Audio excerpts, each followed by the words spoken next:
acha que é uma realidade? Nós podemos esperar, aguardar, enfim, essas sanções como vêm sendo ventiladas pela imprensa? Algumas autoridades podem ser sancionadas pela Lei Magnitsky por ofensas aos direitos humanos? Com certeza, com certeza. Seria a primeira vez que uma autoridade brasileira sofreria esse tipo de sanção. Só para explicar para o pessoal, no passado, você já teve, no passado recente, inclusive, né, sanções aplicadas a autoridades estrangeiras, como o presidente do TSE da Nicarágua tomou essa sanção, o ministro do STF da Venezuela, Michael Moreno, também tomou essa sanção. Michael Moreno, inclusive, não pode nem deixar a Venezuela, senão ele é preso. E sempre que os Estados Unidos tomam essa sanção, aplica essa sanção, ele é acompanhado por Canadá e União Europeia pouco tempo depois. Mas o acompanhamento do Canadá e da União Europeia pouco importa, porque quando os Estados Unidos dão essa sanção, significa dizer o seguinte: você não consegue abrir uma conta no banco, você não consegue ter um cartão de crédito Mastercard. Porque quando você tem uma conta no Banco do Brasil, na Caixa Econômica, no Bradesco, no Itaú, ou etc., e toma essa sanção, o que ocorre? Isso daí é os Estados Unidos, com seus supercomputadores, com seu poder de influência, né, com todo, né, o sistema bancário internacional que passa pelos Estados Unidos, vai botar você numa lista negra, onde você não pode ter acesso a essa transação. Então, quando você aplica essa sanção, que é conhecida no meio como pena de morte financeira, se você abrir uma conta no banco, esse banco também sofre essas sanções. E nenhum banco vai querer tomar essa sanção, porque eles dependem do sistema SWIFT, por exemplo, para fazer as transações internacionais. Se um Banco do Brasil faz isso, se uma Caixa Econômica Federal faz isso, ele não vai conseguir mais fazer transações internacionais. Todos os clientes dele, todos os grandes investidores, vão ter que procurar outros bancos para fazer transações internacionais. E não ache você que transação internacional, Eduardo, se ele não comprar nada vindo de fora, tudo bem, se ele passar o cartão de crédito dele no Brasil. Não. Quando você compra uma blusinha da Shein, para executar essa operação, em algum momento, por mais que você não saiba, isso vai passar por algum supercomputador americano. Isso vai passar essa ordem, né, na velocidade da luz, lá pelo Vale do Silício, né, ou lá por Nova York. Então, você anula essa pessoa. E qualquer pessoa que faça contratos comerciais ou que tenha alguma relação oficial com o sancionado sofre as mesmas sanções. Então, isso é muito sério. O caso do Brasil seria inédito, seria a primeira vez que você aplicaria esse tipo de coisa a uma autoridade brasileira. Mas nós já temos os ingredientes. Como eu falei anteriormente, tem a invasão de jurisdição norte-americana, que justificou a sanção do Karim Khan, do Tribunal Penal Internacional. Então, os Estados Unidos já está olhando que o Alexandre de Moraes entrou em conflito com o Rumble e a Truth Social, que é a empresa do Donald Trump, avaliada em alguns bilhões de dólares. Você tem o Alexandre de Moraes invadindo a jurisdição americana quando ele manda prender uma cidadã americana por conta de tweets que ela deu a partir do território norte-americano. E, paralelamente a isso, você tem o caso do Felipe Martins, que vai dar mais robustez para essa sanção. Paralelamente a isso, você tem o No Censor on Our Shores Act, que é o projeto de lei que está caminhando dentro do Congresso, foi aprovado na CCJ e está pronto para ser enviado para o plenário e será aprovado no plenário da Câmara dos Deputados, porque quando ele foi aprovado na CCJ americana, não só a direita, como alguns deputados de esquerda votaram a favor desse projeto de lei, que retira o visto de autoridades que não respeitam a liberdade de expressão. Paralelamente a tudo isso, você tem os casos de direitos humanos, que é onde entra a Lei Magnitsky, né, que agora está sendo popularizada no Brasil. Essa Lei Magnitsky, ela foi criada em 2012, então gestão do presidente Barack Obama, de esquerda, e estendida em 2016 pelo deputado, liderada nesse movimento pelo deputado Chris Smith, que é o deputado mais antigo dos Estados Unidos e um dos nossos principais parceiros aqui, também em solo americano. Quando você tem a morte do Clesão, quando você tem prisões como a do Felipe Martins e vários outros procedimentos que não respeitaram a ampla defesa, o contraditório devido ao processo legal, você tem violações de direitos humanos nesses casos do pessoal do 8 de janeiro. Esse caldo todo é que permitirá, e eu tenho certeza que permitirá ao presidente Trump fazer uma ordem executiva para sancionar o Alexandre de Moraes e decretar a sua pena de morte financeira. qualquer pessoa que se relacionar com Alexandre de Moraes sofre as mesmas penas. E aí eu vou querer ver quem é que vai fazer jantarzinho, dando risadinha de Eduardo Bolsonaro, chamando de bananinha, de não sei o que, e tal, tal, tal, que eu adoro olhar esses comentários. Eu quero ver quantos do regime vão se relacionar com Alexandre de Moraes, ou quantos vão fugir. Então, é nessa página que a gente está agora. Não é fácil, é uma construção, mas por que me dá esperança? Porque eu estou vendo o seguinte, que cada vez mais a gente está chegando a autoridades de maior nível e não vai demorar muito para que a gente consiga chegar na mesa do presidente Donald Trump. Só fazendo um comentário, fica difícil para a esposa, que é advogada, que trabalha para banco, de quem é punido pela lei Magnitsky, né? Imagina. Muito complicado. Vocês vão lembrar, quando o presidente da Colômbia, né, o ex-guerrilheiro Petro, quando o Gustavo Petro não quis receber os colombianos que estavam sendo deportados dos Estados Unidos, um pessoal inclusive bem barra pesada, o que o Trump fez? Uma hora, mas assim, coisa de uma hora depois, não deu nem tempo de se debater o negócio. Botou sanção no Petro e não só nele, em todos os seus familiares. Ele tirou o visto de todos os familiares do Petro e todo o pessoal do primeiro escalão do governo dele.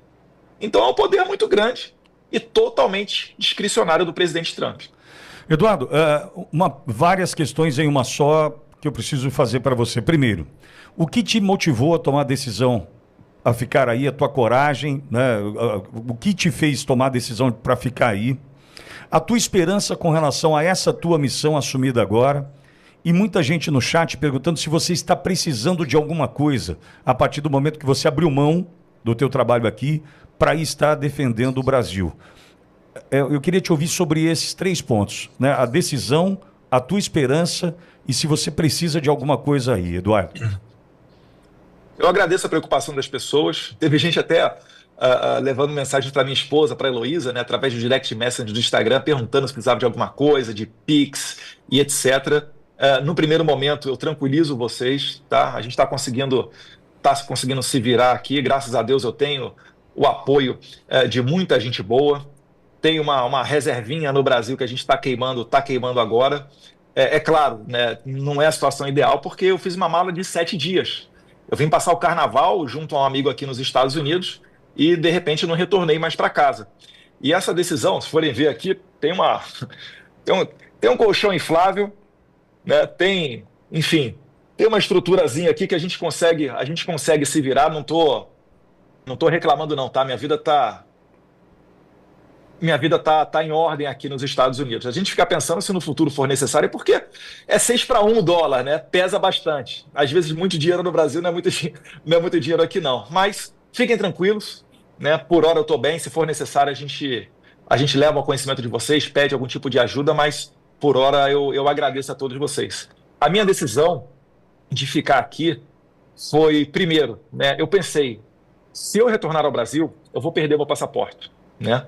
O que o Deb e o Lloyd fizeram naquele vídeo, né? Desculpa, no caso, o Lindbergh Farias e o deputado do PT, o outro, Rogério Correia, eles, depois do caso todo, quando eu falei que ia ficar aqui, quando o PGR arquivou meu caso, o Alexandre de Moraes arquivou meu caso, eles foram e fizeram um vídeo dizendo que, ainda que eu voltasse ao Brasil, que sim, o Alexandre de Moraes ia tirar o meu passaporte. Se o Alexandre de Moraes tira o meu passaporte, eu ia ficar preso dentro do Brasil. E as reuniões que a gente faz aqui, elas não são reuniões que seriam possíveis de serem feitas através de videoconferência, até por razões de segurança. Então, ele seria anulado aqui nos Estados Unidos. A nossa mensagem não chegaria, nem a mensagem de integridade eleitoral, nem a mensagem, né, de violações de direitos humanos para aplicação da lei Magnitsky e das sanções OFAC. Então, a gente voltaria a jogar o jogo dentro das 4 linhas do STF, né? O presidente Bolsonaro fala muito das 4 linhas de maneira acertada e correta. Quem o critica é porque não tem noção da realidade, né, daquilo que viveu o presidente Bolsonaro. Eu compreendo as críticas, mas eu atribuo todas elas, né, a pessoas que, no bom sentido da palavra, eram ignorantes com relação ao dia a dia do presidente. O presidente Bolsonaro ele foi no máximo do limite onde ele poderia chegar, né, e eu admiro muito meu pai, tenho muito orgulho dele por conta disso. Inclusive, né, se alguém quiser achar que ele seria feito alguma coisa diferente, por favor, sugiram. Nós também não somos os donos da verdade, não. A gente fica olhando por aí os comentários e as críticas, porque se valerem a pena, a gente pode perfeitamente melhorar, né? Nós não somos Jesus Cristo. Então, isso dito, eu seria anulado aqui nos Estados Unidos. Eu falei agora, o que me torna diferenciado aqui nos Estados Unidos dos demais parlamentares, com todo respeito? São as relações pessoais. Se eu não posso fazer essas relações pessoais, acabou. E como eu não acredito que você, né, conforme dizia o professor Olavo de Carvalho, né, é difícil você lutar contra uma ditadura estando dentro da ditadura, eu chamei a minha esposa, né, a gente teve uma conversa e ela me apoiou e decidimos ficar aqui nos Estados Unidos por tempo indeterminado. Consegui, né, entrei com uma licença de 120 dias do Congresso Brasileiro para ver como é que vai ficar, né, para segurar mais 120 dias, mas, se for necessário, eu vou ter que abdicar, né, do meu cargo de deputado federal. E eu continuarei sim representando as pessoas. Eu tenho recebido muito, mas muito apoio mesmo. Minhas redes sociais cresceram, meus vídeos no YouTube estão tendo mais visualizações do que nunca. Cheguei a 6,2 milhões de seguidores no Instagram. Continua crescendo. Então isso tudo é um sinal de apoio. É um sinal de que as pessoas acreditam que a gente pode trazer boas notícias vindas aqui dos Estados Unidos. E agora eu estou 24 horas por dia focado nessa missão. Então eu deixei de lado o ofício regular de um parlamentar, as atribuições típicas de fazer projeto de lei, de atender vereadores, atender a população, destinar emendas parlamentares a governos estaduais, a prefeitos, e todo esse tipo de trabalho que consome a maior parte do tempo de um deputado federal, para agora apenas estar trabalhando em cima do resgate das liberdades e da democracia do Brasil, bem como da integridade eleitoral. É por isso que eu digo, foi um tiro no pé. Se eu fosse deputado federal, finalizando, Borgo, né, e Pitoli, se eu fosse deputado federal, eu estaria nesse momento presidindo a Credem, né? Eu, quarta e quinta-feira, estava em Washington, D.C., em reuniões na Casa Branca. Se eu fosse deputado federal, eu não estaria lá. Eu estaria presidindo a Credem. E teria que ter um convite para rodar uma missão oficial interna, sem ônus para a Câmara, com aprovação do Hugo Mota, para poder sair do Brasil e ir aos Estados Unidos. E nos Estados Unidos é igual no Brasil. Para você ter audiência com parlamentares, é terça, quarta e quinta no máximo. Depois eles voltam para suas bases, para suas cidades. Então, veja só, eu teria que ter uma missão oficial, rodar a papelada, ter o convite, para pegar um voo correndo do Brasil e, Deus quiser, chegar quinta-feira a ponto de ainda encontrar alguém na capital americana para ter as nossas reuniões. E certamente, sem o passaporte, não conseguiria fazer isso. Então, tudo isso daí pesou. Onde é que eu sou mais importante? Onde é que o Eduardo Bolsonaro pode trabalhar melhor e ter mais proveito, ter mais frutos, né, do seu esforço? É nos Estados Unidos ou é no Brasil? É nos Estados Unidos. E no Brasil, a Comissão de Relações Exteriores e Defesa Nacional está sendo muito bem tocada pelo deputado Felipe Barros, e os outros parlamentares que também estão lá no Brasil seguem bem representando. Eduardo, e a importância do movimento do domingo? Para a gente finalizar a conversa, queria te ouvir a importância da participação, da adesão popular, né, lotando a Avenida Paulista. Como isso chega aí, nos Estados Unidos, uma manifestação, a gente espera 1 milhão de pessoas. Como reverbera isso aí fora? Primeiro, eu uso essas imagens nos discursos que eu dou em eventos e também mostro, às vezes, no meu celular para as autoridades que a gente se encontra. Essas imagens, elas circulam muito nas redes sociais, mas muito pouco na grande mídia internacional. Então, aqui o americano ele é acostumado a ver os comícios do Trump, né? 50, 60 mil pessoas no estádio, sensacional, negócio lotado. Quando eles olham 1 milhão de pessoas na praia de Copacabana ou na Avenida Paulista, eles falam, uau, meu Deus, né? O Bolsonaro tem essa popularidade toda. E eu falo, tem, ainda estando inelegível, e ainda tomando um processo com acusação de 38 anos de cadeia. Então isso daí dá o conforto para a autoridade aqui nos escutar melhor. E quebra aquela narrativa de que é o filho do Bolsonaro trabalhando em tirar um proveito pessoal para o pai dele. Porque, na verdade, não é o Bolsonaro que está nos bancos do banco dos réus. são todas essa 1 milhão de pessoas. E se não tivesse a repressão do regime, teria talvez até o dobro.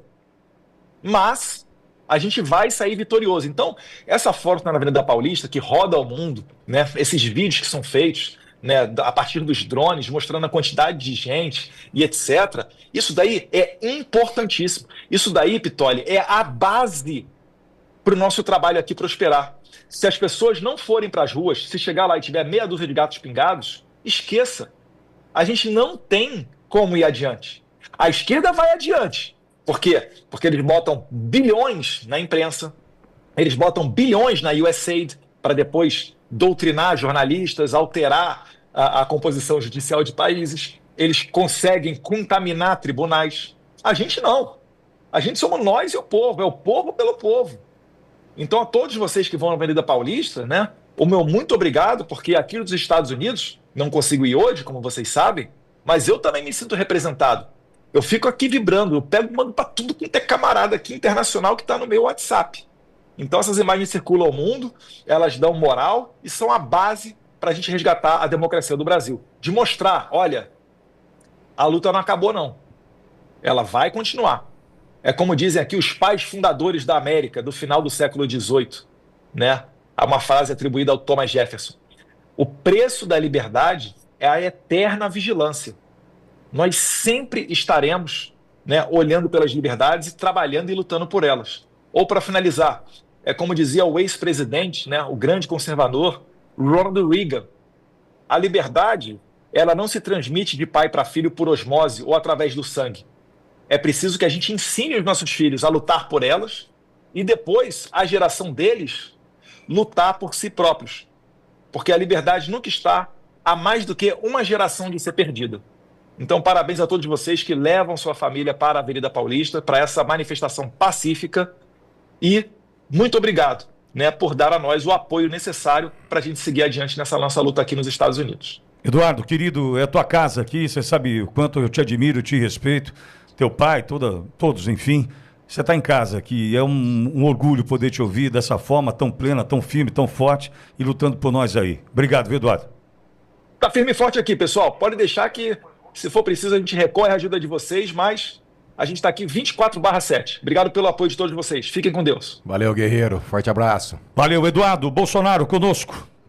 Que entrevista espetacular, esclarecedora demais. Aliás, o chat se manifestando nessa linha, né? Como é bom poder ouvir o Eduardo. Só uma situação. Tem gente que ainda critica e fala assim, mas o presidente, os filhos são políticos, tem filho político. Me diga uma coisa, é um filho lutando pelo Brasil, mas também tentando evitar a prisão e a morte de um pai. No fundo dessa história da luta pelo Brasil também tem um lado emocional, uma situação... Então, a luta do Eduardo é bonita, sabe? Não é fácil. Tem gente que acha que é um robô, né? Uma pessoa de aço. Mas não é, sofre, está fora do seu país, lutando com medo, longe do pai, com medo de... Quer dizer, é uma situação bonita. Parabéns, Eduardo. E o Nicolas fez um vídeo ontem, faço questão de veicular, que trata exatamente da nossa principal luta, do que vai fazer com que nós estejamos domingo na Paulista. Fala, Nicolas. Anistia. O que você tem a ver com isso? Eu te explico. Em 1955, o negro era obrigado a ceder seu lugar no ônibus para uma pessoa branca. Uma mulher, Rosa Parks, certo dia se negou e foi presa por se recusar a se levantar. Sua atitude gerou o boicote aos ônibus, liderado por Martin Luther King. Sim, isso foi o início do movimento contra as injustiças que a população negra sofria. Mas o que isso tem a ver com a anistia, Nicolas? A injustiça contra uma mulher virou um marco de uma luta coletiva. Lá foi o ônibus, aqui um batom. Débora, casada, mãe de 2 filhos pequenos, cabeleireira, condenada a 14 anos de cadeia. Seu crime? Escreveu "Perdeu o Mané" em uma estátua com um batom. Mas isso você já deve saber. A pergunta que fica é, se ela tivesse escrito "Fora Bolsonaro" em vez de "Perdeu o Mané", Moraes e Dino teriam condenado ela da mesma forma? Uma pessoa que não tem uma imagem dela dentro do Congresso, quebrando nada, nenhuma violência. E pior, um funcionário da limpeza desfez o golpe de Estado da Débora com água e sabão. Quem gera mais risco à democracia? Uma cabeleireira com um batom ou 15 traficantes soltos pelo STF? A resposta todo mundo já sabe, mas muitos têm medo de responder. E aí está o meu ponto. Quando você trata uma injustiça apenas como um número, você ignora que é uma pessoa, uma família que está sofrendo e que você um dia pode ser vítima da mesma injustiça. E, infelizmente, temos muitas outras vítimas. Eliene Amorim, 28 anos, manicure, presa no dia 22 de março de 2023, quase 2 meses depois dos atos do dia 8 de janeiro em São Luís. Motivo da prisão? A acusação que teria participado dos atos de vandalismo em Brasília. Mas até hoje, não foi apresentada nenhuma prova de que ela tenha quebrado algo, invadido prédios ou incentivado qualquer tipo de violência. Uma das páginas da denúncia mostra que a única suposta participação atribuída a ela é o fato que teria viajado para Brasília. Só isso. Ela está presa há 2 anos. Giovana, balconista, grávida de 8 meses, chegou a Brasília no fim de tarde do dia 8, entre 17 e 18 horas, ou seja, horas depois da baderna. Foi presa na manhã seguinte, perto do acampamento em frente ao quartel-general. A PGR admite que não há provas de que Giovana tenha participado dos atos. Uma das principais testemunhas, o motorista do ônibus que a levou a Brasília, que poderia comprovar que ela chegou apenas no fim da tarde, quando os atos já tinham ocorrido, não foi autorizada a testemunhar. Adivinha? Por ordem do ministro Alexandre de Moraes. Flávio Beltrão, 58 anos, morador de rua. Ficou preso por 11 dias na Papuda. Sim, um morador de rua. Como isso é possível? Simples.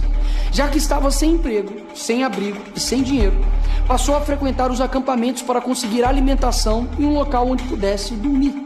No dia seguinte do dia 8, foi preso sem qualquer prova de que tenha participado de depredação, invasão ou organização de qualquer ato